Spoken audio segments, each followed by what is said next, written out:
Following the Trump administration's decision to double the ESTA fee, the American government reversed its stance on the skilled worker visa policy within a day. The uncertainty has increased the burden on travelers and foreign professionals alike, while global companies are scrambling to respond. 트럼프 행정부가 이스타 수수료를 2배로 인상한 데 이어 전문직 비자 정책도 하루 만에 입장을 바꿨습니다. 미국을 오가는 여행객과 외국 인재들의 부담은 물론 글로벌 기업들의 대응도 바빠졌습니다. 네, so there's been quite a lot of sudden announcements that have caused a bit of uncertainty in the United States these days.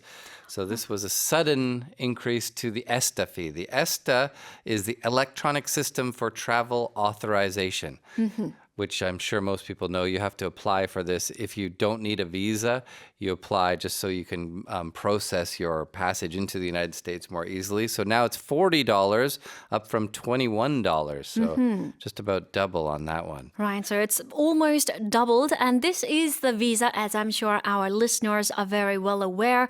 This is the thing that we need to apply for when we, as Koreans, want to go to the U.S. for travel. So it takes effect on September 30th. So if you are going to the United States, you should probably apply before the end of this month because your ESTA is valid for 2 years after you apply for it. Yeah, so that is the practical tip that we want you to take away. This is the takeaway message. 여러분들 중에도 이제 미국에 방문 계획이 있으신 분들은 9월 30일 전에 이스타를 다시 신청을 하셔서 유효기간 2년간 기존 수수료로 이제 진행을 할 수 있게 됩니다. You could do it right now on your phone or on your computer. A lot of Koreans visit the United States, about 1.7 million per year. So if everyone applies for ESTA, that means about 50 billion won more profit for the United States government. Right, some simple and fun calculation here. 이제 한국 국민은 한 해 170만 명이 이제 미국을 방문한다고 해요. 그래서 모두 이스타를 받는다고 이제 단순 가정을 하고 계산을 하면 매년 500억 원의 부담이 늘어나는 셈이 됩니다. And we've It's a huge difference. Yeah, it is. And we've been hearing that a lot of these kind of moves, these sudden moves, because also getting into the United States in many ways is becoming more difficult.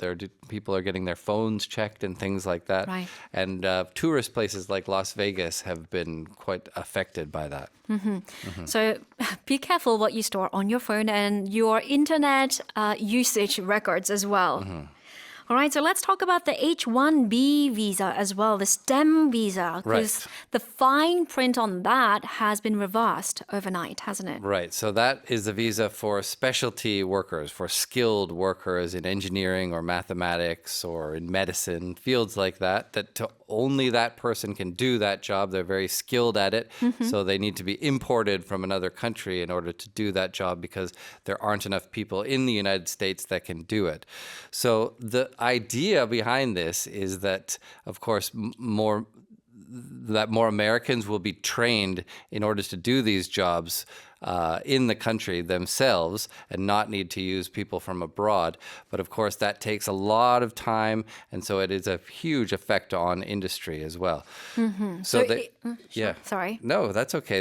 It was a 100-time fee hike for new H-1B applicants that was announced, and then it was later revised almost immediately down. So it cost $100,000 a year to get this visa.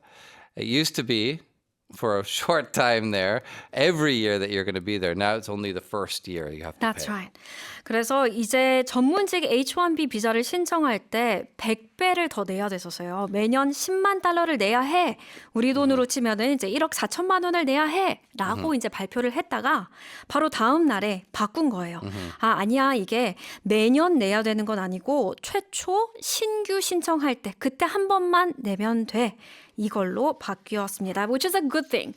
It makes a huge difference. It's still very expensive, though. Very expensive. And as you mentioned, one of the reasons for jacking up the price by 100-fold is to act as a deterrent to the word that you used was importing skilled workers from overseas and perhaps hiring American workers instead. And that was one of the issues that the Hyundai factory was facing. There was only the Koreans knew how to build that factory and put it all together. And now they're going to have to use local people because I think that people are going to be less keen to go over there to work. So big companies like Microsoft and Google and Amazon are, as you mentioned, mentioned, telling their employees do not leave the country because if you go abroad, then you're going to lose your visa. So you have to stay there now. Right. 그래서 MS, 마이크로소프트, 구글, 아마존 등 이런 H1B 직원들이 많은 회사들은 이제 해외 출국을 자제해달라고 긴급 통보했습니다. Because they weren't sure how the rules were going to change and exactly when they were going to come into effect. Right. And there still is a lot of uncertainty around it. So, of course, this could protect U.S. jobs in the future once the people are trained to do these types of jobs. But in the meantime, it could have a negative effect on economic growth. Right, because we can predict that there will be some time lag in between Of course. Not letting foreign workers in and when you will be able to have enough domestic workers fulfilling the same position. Right. So there has been a lot of reversing one's stance, reversing the stance of the administration. So reversing means flipping, going the other way. So to change something, and your stance is literally how you're standing. Right. So it means, in this case, figuratively, your opinion. So reverse your stance means to change your opinion or your position. That's right. reverse는 뒤로 가다 또는 뒤집다라는 뜻이죠. 그리고 stance가 position, 입장이라는 뜻이어서 reverse one's stance, 입장을 뒤집다. So they have reversed their stance on this H-1B visa. And on quite a few things, leaving a lot of companies scrambling to respond. If you are scrambling, it means you're desperately trying to do something. You're doing it quickly, you're in a hurry, you're in a rush, it's an emergency, you're scrambling to respond or to give an answer to this.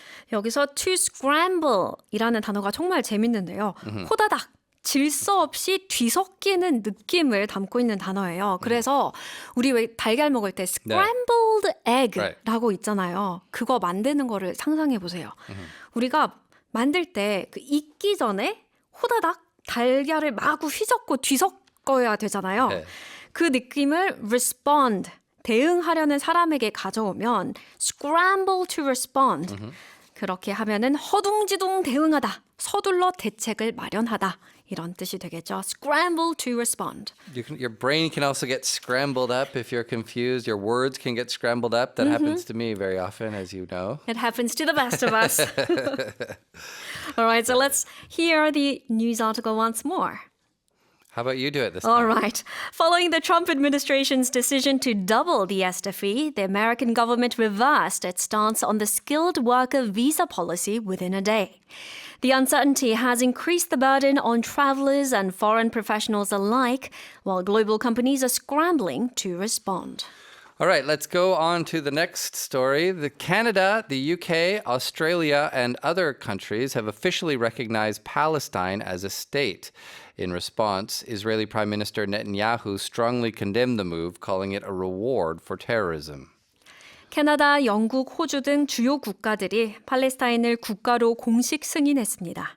네타냐후 이스라엘 총리는 테러리즘에 보상을 주는 행위라며 강하게 반발했습니다. Okay, so starting with the UK and Canada, and now increasingly many number of countries are recognizing Palestine as a state. Right. Canada and the UK were first. Portugal also came along. Now 151 countries of the 193 UN member states recognize Palestine as a state. So, of course, there's a massive humanitarian crisis in Gaza right now and very strong international concern over Israel's military operations, which have been ramping up in recent days as well. So this is kind of a symbolic move. It doesn't necessarily have any effect on the ground. Right. But it is showing that countries are watching what's going on. So hopefully it will cause Israel to take more care in that area. Right, you mentioned that it is a symbolic move. 이게 상징성을 가진 거지, 이제 실제적으로 이제 효력을 가지지는 않기 때문에 not in a practical sense. But as you mentioned, the two-state solution, 두 국가 해법을 지지하는 거고, 또 이제 평화 공존을 위한 국제 협력 의지를 표명을 했다는 데 의미가 있는 거죠. So of course, Israel not a fan of this Yeah. as usual, and Palestine supporting it. Right. So Prime Minister Netanyahu is calling it rewarding terrorism. That's a huge thing to say. That's a huge statement to make. Well, that's, of course, the reason for Israel's military offensive in Gaza is to fight terrorism. That's one of their main justifications. But the international community is very concerned with what's going on there. There's a lot of hunger, there's a lot of children being killed, and it's a very serious and grave situation there. So it is increasing pressure from the international community on Israel. So the international community, almost all of in terms of the numbers, it's almost all of the UN member countries, they have officially recognized Palestine as a country. Right. And if you officially recognize something, it means officially, of course, means to formally do it. And to recognize means to acknowledge or accept something. Officially recognize, 공식적으로 인정하다, 공인하다라는 뜻이죠. And so this recognition of Palestine as a state is strongly condemning Israel's actions in Gaza. And of course, Prime Minister Netanyahu strongly condemning that action as well. To strongly, again, we're having strongly. In this case, it means negative, so Yes. it isn't always positive, like we said last time.